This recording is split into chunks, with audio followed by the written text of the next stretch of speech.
बघा याच्यामध्ये विसंगत पद म्हणून एक प्रश्न करते याच्यावर विसंगत पद. आता हा क्वेश्चन आहे याच्यामध्ये Q T W Y B E J G J M O R P W Z C असा एक प्रश्न आहे.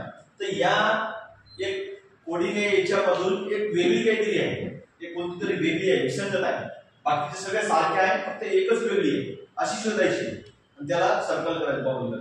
आता हे सोडवताना अशा प्रकारचे प्रश्न सोडवताना अल्फाबेटचे अक्षरमालिकेचे प्रश्न सोडवताना नेहमी आपण हे अशी एबीसीडी एबीझेड लिहून टाकायची, त्याची नंबरिंग लिहून टाकायची.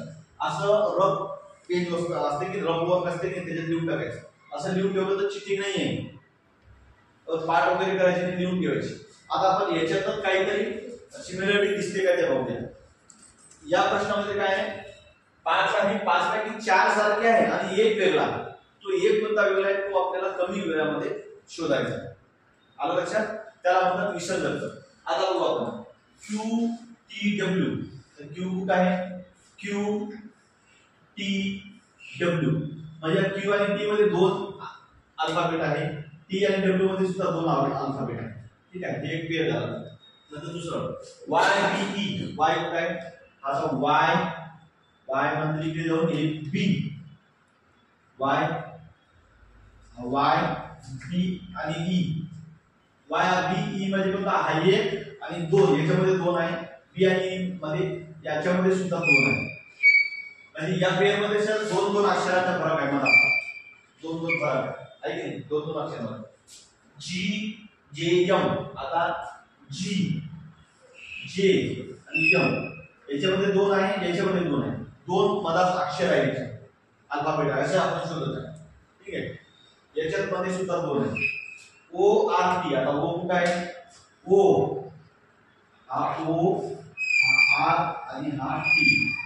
बघा याच्यात 2 आहे आणि आर आणि टी याच्यात 1 आहे. बघा यात काय झालं, याच्यात 2 चा फरक आहे आणि याच्यामध्ये 1 चा फरक आहे.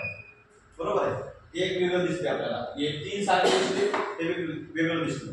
एवढ्यावर फायनल करायचं आहे. शेवटचं पण चेक करून घ्या. डब्ल्यू झेड तेव्हा डब्ल्यू झेड म्हणजे 2 चा फरक आणि सी झेडच्या नंतर सी सी सुद्धा 2 चा फरक. म्हणजे याच्यामध्ये सुद्धा किती 2 चा फरक आहे, नाही की. म्हणजे आपलं जे डिफरंट आहे ते कोणतं आहे ना आन्सर. समजा इथं वरती 3 नंबरला दिलेलं असेल, 4 नंबरला ओ आर बी, 2 ला वाय बी असे ऑप्शन दिले असेल तर आपला 2 नंबरचा ऑप्शन असेल तर याला आपल्याला सर्कल करायचं. समजा विसंगत परत एक टाइपचा म्हणजे त्याच्यामध्ये फरक किती आहे असं कंपल्सरी नाही की याच प्रकारचे येईल म्हणून, परंतु अशा प्रकारचे याच्यावर आपल्याला सराव करायचा. विसंगत पद म्हणजे काय, 4 सारखे आहे आणि एक काहीतरी वेगळं आहे, ते आपल्याला शोधायचं. ओके, पॉज करा. बघा अजून एक दुसरा प्रश्न आहे. ते 4 अक्षर आहे, या 4 मधून काय झालं, हे 4 मधून एक वेगळा आहे कोणतं विसंगत आहे. त्याला इंग्लिश मध्ये आपण ऑड मॅन आउट सुद्धा म्हणतो. वेगळं आहे ते शोधायचं आपल्याला. ओके, आता बी सी ए. आता याच्यानुसार नंबरिंग पाहून घेऊ. बी ची नंबर किती आहे, 2. सी चं 3, ए चं 1, एस चं सांगा 90, डब्ल्यू चं 23, बी चं 2, के चा 11, एम चा 13 आणि क्यू चा 17, जी चा 7, ई 5 आणि के 11.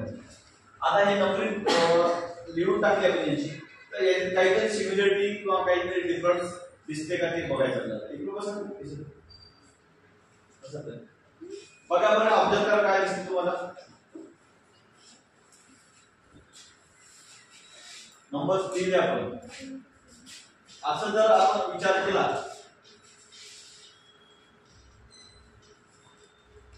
मी एक अंडरलाईन वर करतो.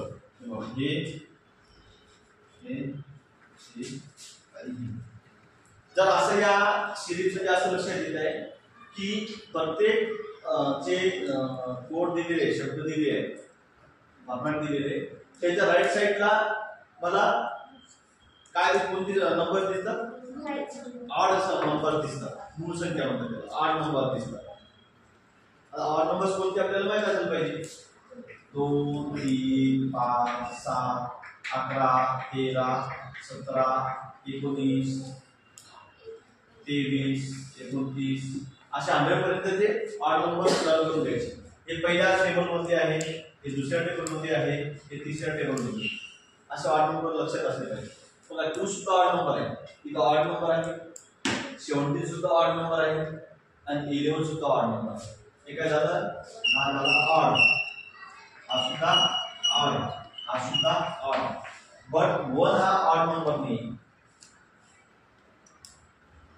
त्याच्यामुळे हा एकचा जो आहे हा डिफरंट आहे, म्हणून याला आपण सर्कल करू.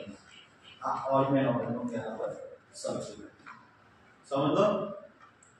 आपण कोणतं लॉजिक आपल्याला 2-3 प्रकार लॉजिक लावून बघायचं, कोणत्या प्रकारचं लागते ते आपल्याला फायनल करायचं, सर्कल करायचं.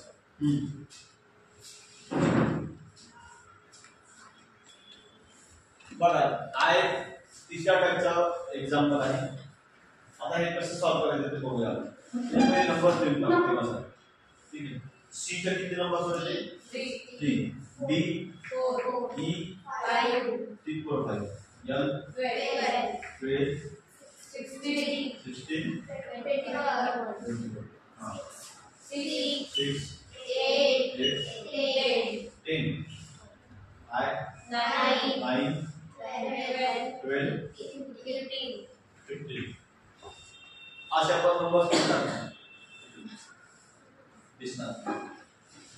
अशा पण आपण नंबर लिहून टाकले. आता याच्यात काय हे आहे, तर काहीतरी लॉजिक आहे की कोणते तरी 3 सेम आहे आणि एकच डिफरंट आहे.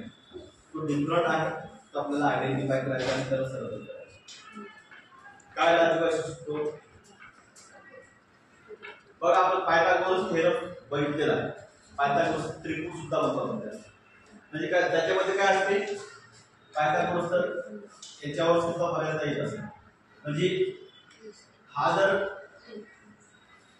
3 असेल, हा जर 4 असेल तर हा 5 असेल. म्हणजे या दोघांच्या स्क्वेअरची सम हे असते. असं ते त्याला लॉजिक आहे. म्हणजे 3 चा स्क्वेअर 9, 4 चा स्क्वेअर 16 इक्वल टू 5 चा स्क्वेअर 25. म्हणजे हे पण 25 आणि हे पण 25 असं लॉजिक आहे. तर याच्यामध्ये हा असते बघा.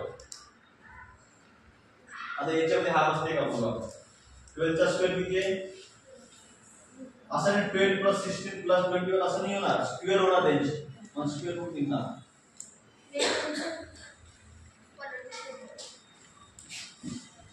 12 चा 144 प्लस 16 चा 256 यांची सम किती झाली? 8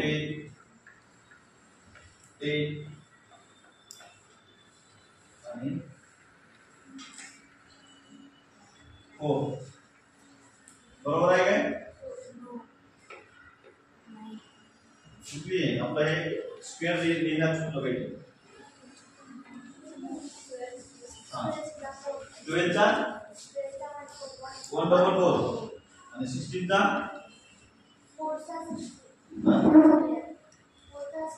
नाही 16 चा स्क्वेअर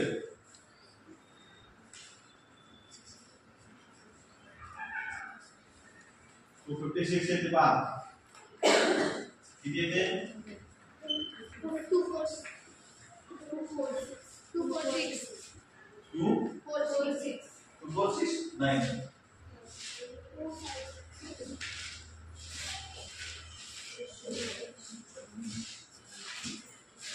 बरोबर 256 येते ना. हां 256. आता 6 0 सुद्धा 400 येत आहे. 421 चा स्क्वेअर नाही. म्हणजे आता याचा स्क्वेअर किती येते? 441 आहे. नाही 421 421 आहे. म्हणजे आणि हे दोन मॅच होत नाही. ठीक आहे. इथे एक पाहू हे मॅच होत नाही. हे काय आहे? पायथागोरस थेरम लागते इथं. इथं नाही लागत आहे पायथागोरस थेरम सध्याच्या लेवलला. आता यांचं लागते. 60 चा 36 आणि 8 चा 64 0 आणि 10 चा स्क्वेअर 100 म्हणजे इथं लागला बरोबर आहे की नाही.